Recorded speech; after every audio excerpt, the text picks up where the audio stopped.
What is cancer?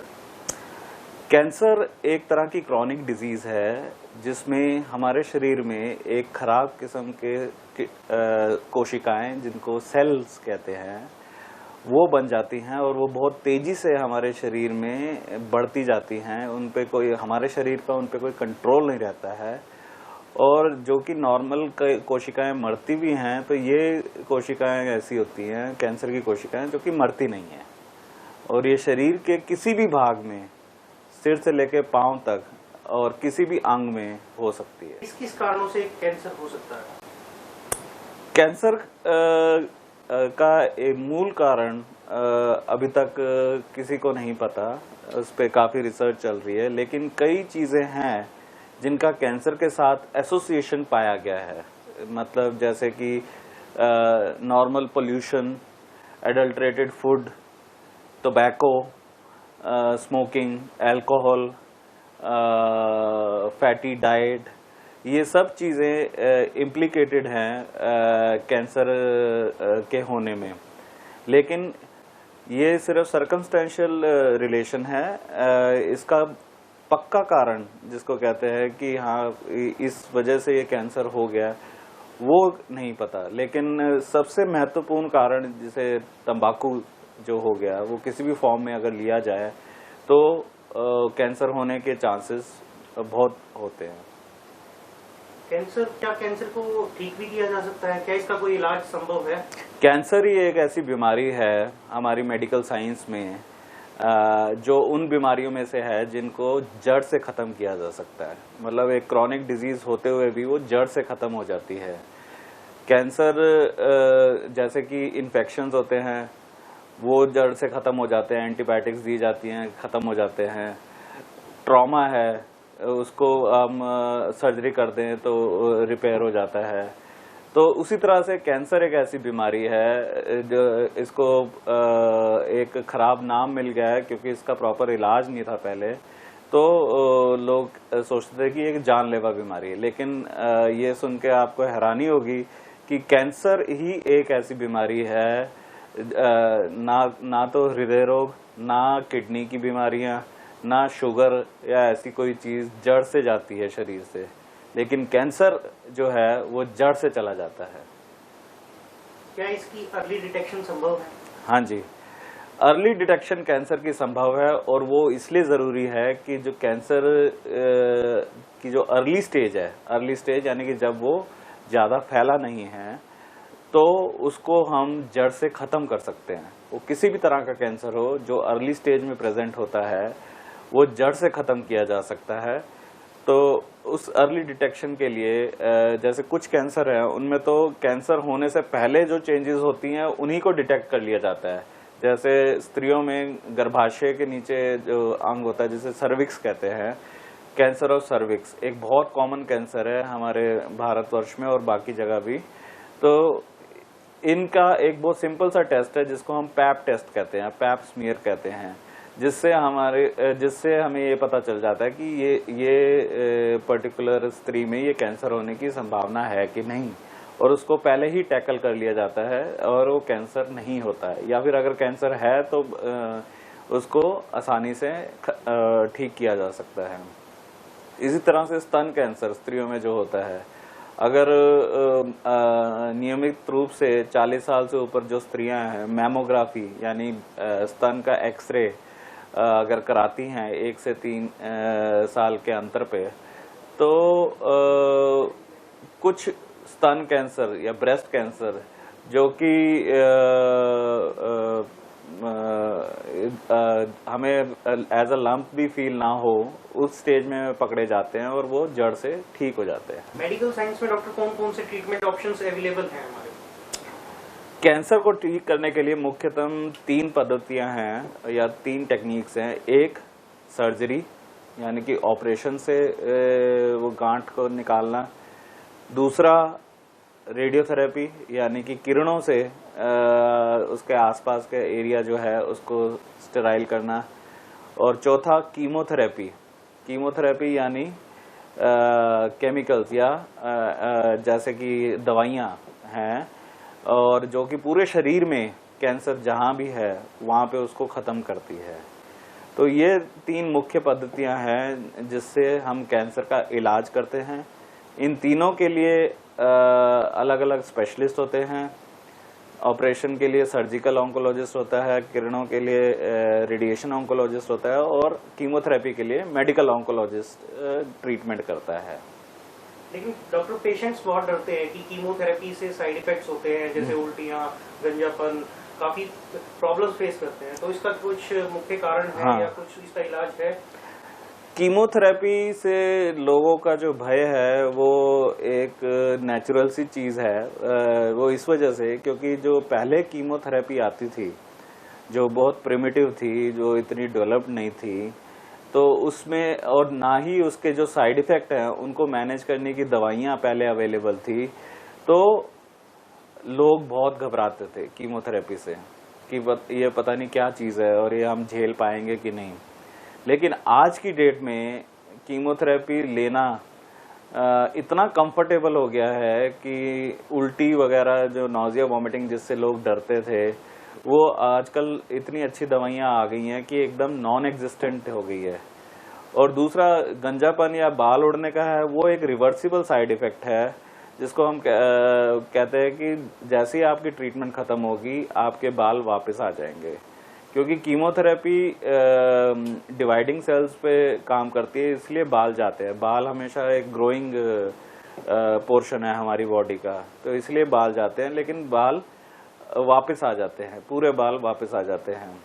तो और दूसरा, कीमोथेरेपी, कई लोगों की ये मान्यता है कि कीमोथेरेपी पेनफुल होती है। कीमोथेरेपी के दौरान किसी भी किस्म की कोई पेन नहीं होती।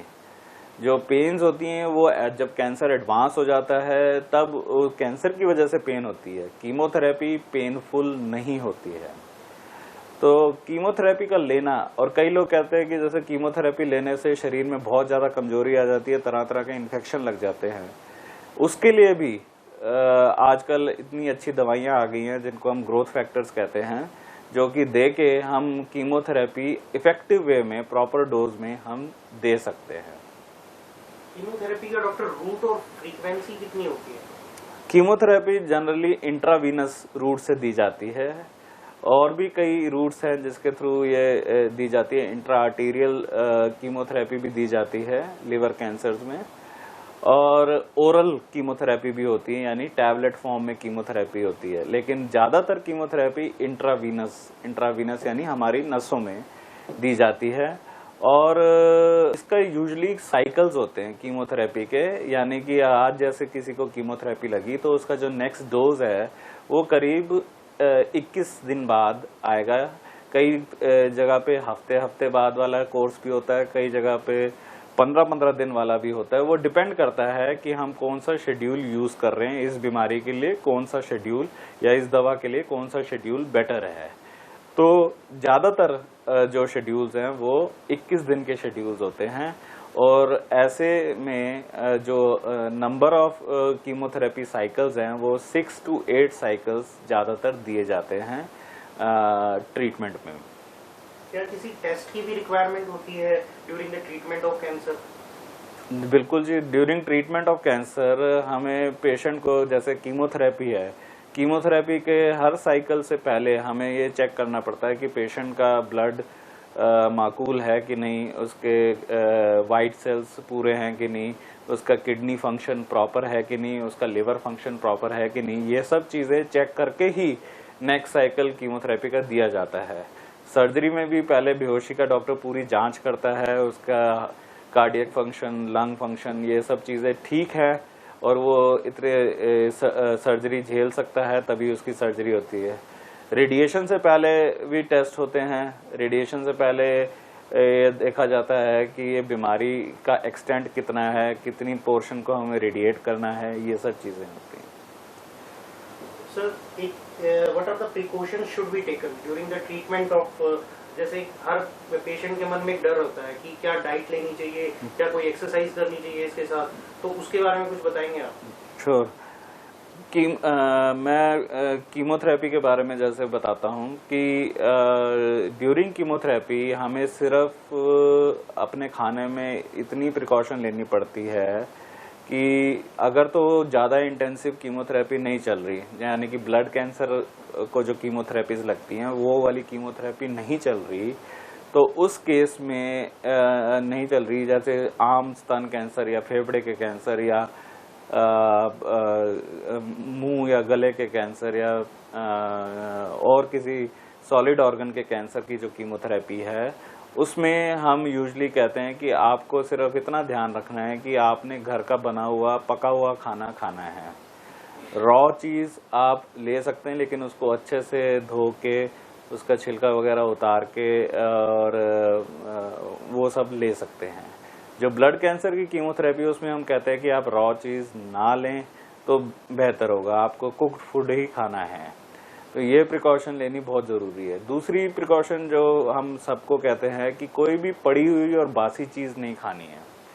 पड़ी हुई और बासी चीज़ का मतलब है जैसे आपने कोई चीज़ बना के रख दी फ्रिज में और दूसरे दिन आप यूज़ कर रहे हैं, वो चीज़ वो नहीं लेनी है।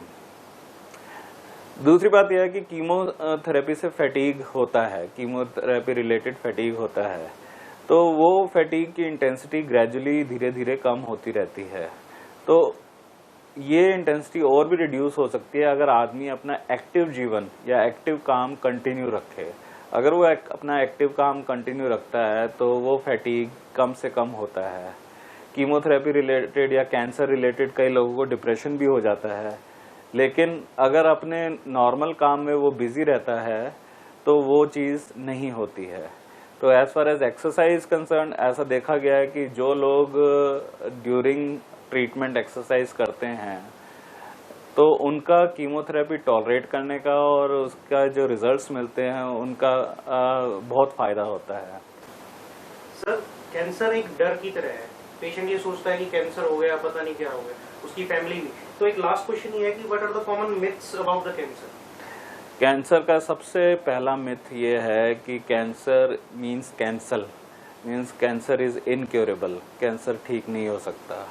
जैसे कि मैंने बताया कि अर्ली स्टेज लगभग हर एक कैंसर की क्योरेबल है, और आजकल जो टेक्निक्स आ गई हैं उसमें तो एडवांस स्टेजेस भी काफ़ी प्रतिशत लोगों में क्योरेबल हो जाती है। तो कैंसर से घबराने की ज़रूरत नहीं। जैसा मैंने कहा, ये ही एक ऐसी बीमारी है इन्फेक्शंस और ट्रॉमा के अलावा जो कि जड़ से ख़त्म हो सकती है। तो इसको अन्य बीमारियों की तरह ही लें और इसका प्रॉपर इलाज कराएं। तो सबसे पहला मिथ तो ये है। दूसरा इम्पॉर्टेंट मिथ ये है कि लोगों में ये डर है कि अगर उनके किसी परिजन को कैंसर है तो उससे दूर रहें। तो कैंसर एक छुआछूत की बीमारी नहीं है। आपको किसी आपके फैमिली में अगर किसी को कैंसर है तो ज़रूरी नहीं वो बीमारी जैसे इन्फेक्शन फैलता है वैसे वो फैलेगी। ये बिल्कुल गलत है। कैंसर कोई छुआछूत की बीमारी नहीं है। तीसरा जो इम्पोर्टेंट मिथ है कि कैंसर की गांठ या कैंसर को अगर छेड़ दिया जाए तो वो फैल जाएगा। तो ये एक बहुत ही इम्पोर्टेंट जिसे कहते हैं मिथ है हमारे लिए, क्योंकि इस चक्कर में लोग उसकी टेस्टिंग नहीं करवाते और वो टेस्टिंग ना होने की वजह से वो कैंसर बढ़ता रहता है, उसका प्रॉपर इलाज नहीं होता और हमारे पास मरीज एडवांस स्टेज में पहुंच जाता है। तो ये बिल्कुल गलत है। कैंसर का इलाज शुरुआत कैंसर की टेस्टिंग से होता है, बायोप्सी से होता है। अगर वो नहीं होगी तो हम उसका इलाज नहीं करवा सकते। तो इसलिए पहले बायोप्सी करना ज़रूरी है। ये जो एक मिथ्या है ये मानना कि कैंसर को अगर छुआ तो कैंसर फैल जाएगा, ऐसा कभी नहीं होता कि कैंसर को छूने से वो कैंसर फैल जाता है। ये सेल्स फैल जाते हैं, सेल्स स्प्रेड हो जाते हैं।